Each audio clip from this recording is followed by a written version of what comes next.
আসসালামু আলাইকুম বন্ধুরা, চলে আসলাম আরও একটি গুরুত্বপূর্ণ ভিডিও নিয়ে। এনএসডিএ পরীক্ষায় পাশ করতে হলে শুধু হাতে কাজ জানলেই হবে না, সঙ্গে দরকার সঠিকভাবে সংক্ষিপ্ত প্রশ্ন এবং ভাইভা প্রশ্নের প্রস্তুতি। অনেকেই এই অংশে ভুল করে ফেলেন এবং নট ইয়েট কম্পিটেন্ট হয়ে যান।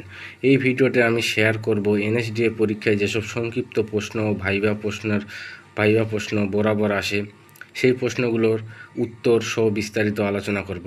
আপনি যদি এনএসডিএ পরীক্ষার্থী হয়ে থাকেন তাহলে এই ভিডিওটা 1 সেকেন্ডও স্কিপ না করে পুরোটি দেখুন, কারণ এখানে বলা প্রতিটি প্রশ্ন আপনার পরীক্ষায় কাজে আসবে। ভিডিওটা দেরি না করে শুরু করা যাক।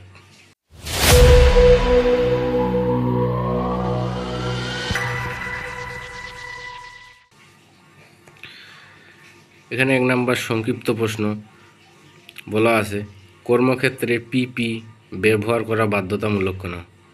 উত্তর হবে ব্যবহারকারীকে কর্মক্ষেত্রে স্বাস্থ্য ও নিরাপত্তা ঝুঁকি থেকে রক্ষা করবে, অর্থাৎ কর্মক্ষেত্রে গুরুতর আঘাত থেকে রক্ষা পাওয়ার জন্য।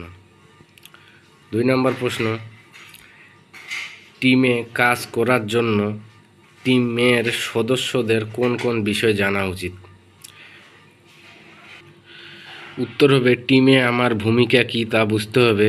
2 নম্বর, টিমের সাথে কাজ করার মানসিকতা তৈরি করতে হবে। 3 নম্বর, সব কিছু মানিয়ে নিতে হবে। 4 নম্বর, টিমের লক্ষ্যের দিকে খেয়াল রাখতে হবে।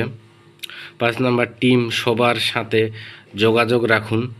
6 নম্বর, নিজের দায়িত্ব ভালোভাবে পালন করুন, অন্য কারোর ওপর দোষ চাপিয়ে দেবেন না। 7 নম্বর, ইলেকট্রিক্যাল ওয়্যারিংয়ের ক্ষেত্রে লেআউটের প্রয়োজনীয়তা কী? রুমে কোথায় কোন ফিচার হবে তার সঠিক অবস্থান জানার জন্য, ফিটিংস সমূহের অবস্থান কোথায় হবে তা নির্ধারণ করার জন্য, ফিচার ও ফিটিংস এর শিডিউল তৈরি করার জন্য, বৈদ্যুতিক ওয়্যারিংয়ের ব্যবস্থা দেখানোর জন্য। এমিটার লোডের সাথে প্যারালালে সংযোগ করলে কি হবে? শর্ট সার্কিট হয়ে পুড়ে যাবে। এসডিবি এর ভিতরে কি কি মালামাল থাকে? নিউট্রাল বাসবার, আর্থিং বাসবার, এসডিবির বসানোর পয়েন্ট। সিলিং ফ্যান উল্টা ঘুরলে কি করবেন? ক্যাপাসিটর এক প্রান্তের তার অন্য প্রান্তে দিতে হবে, মানে ক্যাপাসিটরের 2টা তারের মধ্যে যে কোনো একটি তার পাল্টাই দিলে হয়ে যাবে। হাউস ওয়্যারিংয়ে কী কী জয়েন্ট ব্যবহার করা হয়? পিকটেল জয়েন্ট, মেরিট জয়েন্ট, টি জয়েন্ট ইত্যাদি। নিউট্রাল লাইনে ফিউজ বা সার্কিট ব্রেকার ব্যবহার করলে কি হবে? নিউট্রাল লাইনে ফিউজ বা সার্কিট ব্রেকার ব্যবহার করলে ফিউজ বা সার্কিট ব্রেকার অফ করলেও পরবর্তীতে লাইন থেকে যাবে। কন্ডুইট ওয়্যারিংয়ের অসুবিধা কী? খরচ বেশি, রক্ষণাবেক্ষণ কঠিন, কেবল নষ্ট হলে সহজে পরিবর্তন করা যায় না।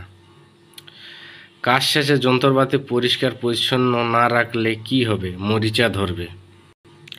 তারপর এনার্জি মিটারের কয়টি কোয়েল থাকে ও কি কি? 2টি কোয়েল থাকে, রানিং কোয়েল এবং প্রেসার কোয়েল। এনার্জি মিটারের কাজ কি? কিলোওয়াট আওয়ার অথবা ইউনিট নির্ণয় করা। এনার্জি মিটার কেন ব্যবহার করা হয়? একক বা এনার্জি নির্ণয় করার জন্য। এমসিবি কেন ব্যবহার করা হয় এবং এর কাজ কি? যন্ত্রপাতি সুরক্ষা ও মানুষের নিরাপত্তার জন্য। কাজ, রক্ষণ যন্ত্র ও শর্ট সার্কিট। এমসিবি কত এম্পিয়ার আছে তা কীভাবে বুঝবো? এখানে এমসিবির এটা সি লেখা থাকে, সিতে হলো কারেন্ট ক্যাপাসিটি, ওইটা দেখে আপনারা বুঝবেন। ফিউজ কত এম্পিয়ার এবং ফিউজের কয়টি অংশ ও কি কি, এর কাজ কি? ফিউজ কত এম্পিয়ার এখানে লেখা থাকবে এবং ফিউজের বিভিন্ন অংশ আছে। ফিউজের মধ্যে কি তার ব্যবহার করা উচিত? সুপার এনামেল কপার তার। আদর্শ সার্কিটের অংশ কয়টি ও কি কি? আদর্শ সার্কিটের 5টি অংশ।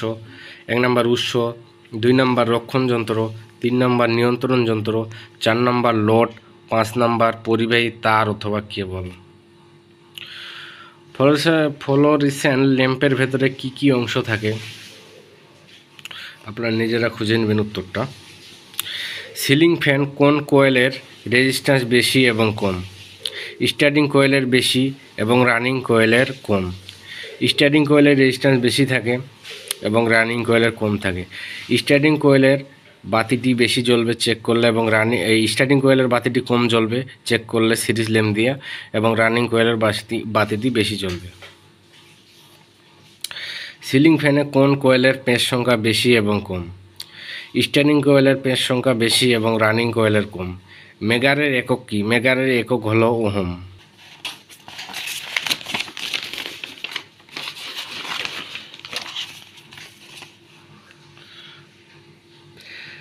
সিলিং ফ্যানে ক্যাপাসিটরের কাজ কি? চার্জ ধরে রাখা এবং ফ্যানকে সুষম গতিতে ঘোরানো। ফিউজ কিসের ওপর নির্ভর করে মোট কারেন্ট?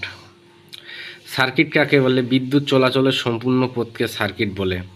আদর্শ সার্কিট কাকে বলে এবং কয়টি অংশ কি কি? আদর্শ সার্কিটের যে 5টি অংশ থাকে আমাদের, একেই আদর্শ সার্কিট বলে। সিরিজ, প্যারালাল এবং মিশ্র সার্কিট কাকে বলে? সিরিজ সার্কিট হলো কারেন্ট চলার, যে সার্কিটের কারেন্ট চলার একটি পথ থাকে তাকে সিরিজ সার্কিট বলে। 2 নম্বর প্যারালাল সার্কিট, 2-এর অধিক কারেন্ট চলার পথ থাকে তাকে প্যারালাল সার্কিট বলে। মিশ্র সার্কিট, সিরিজ এবং প্যারালাল সার্কিট মিলে যে সার্কিট হয় তাকে মিশ্র সার্কিট বলে। কারেন্ট, ভোল্টেজ এবং রেজিস্ট্যান্স কাকে বলে? এই কমন প্রশ্ন, সবাই জানেন। একটা বলে দিই, কারেন্ট কাকে বলে? পরিবাহী পদার্থের মধ্য দিয়ে ইলেকট্রন প্রবাহের ফলে যে শক্তি উৎপন্ন হয় তাকে কারেন্ট বলে।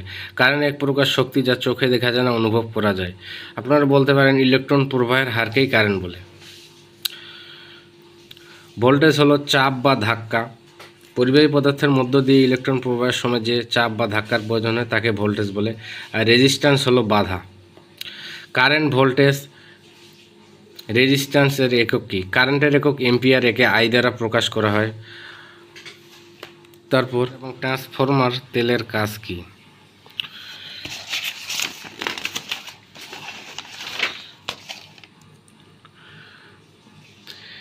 সিঙ্গেল ফেজ এবং 3 ফেজ পাওয়ারের সূত্র কি? বাংলাদেশ এর সাপ্লাই ফ্রিকোয়েন্সি কত? 50 হার্জ। সিঙ্গেল ফেজের সূত্র হলো VI cos থিটা, 3 ফেজের সূত্র হলো √3 VI cos থিটা। বাংলাদেশের সাপ্লাই ফ্রিকোয়েন্সি 50 হার্জ।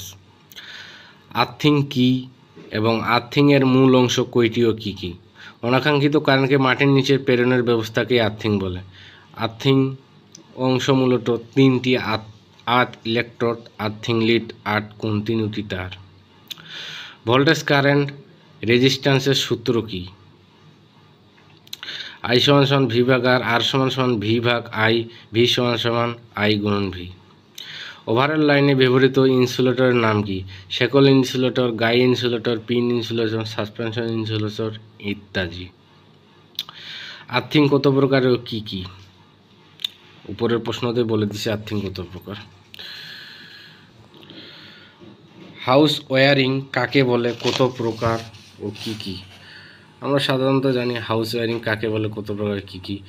বাংলাদেশে লাইন টু লাইন ভোল্টেজ কত এবং লাইন টু নিউট্রাল ভোল্টেজ কত? বাংলাদেশে লাইন টু লাইন ভোল্টেজ 400 থেকে 440 ভোল্ট এবং লাইন টু নিউট্রাল ভোল্টেজ 220 থেকে 250 ভোল্ট। টিউব লাইটের একটি সার্কিট ডায়াগ্রাম অঙ্কন করো এবং এর উপাদানগুলোর নাম লিখো। আপনারা নিজেরাই চেষ্টা করবেন।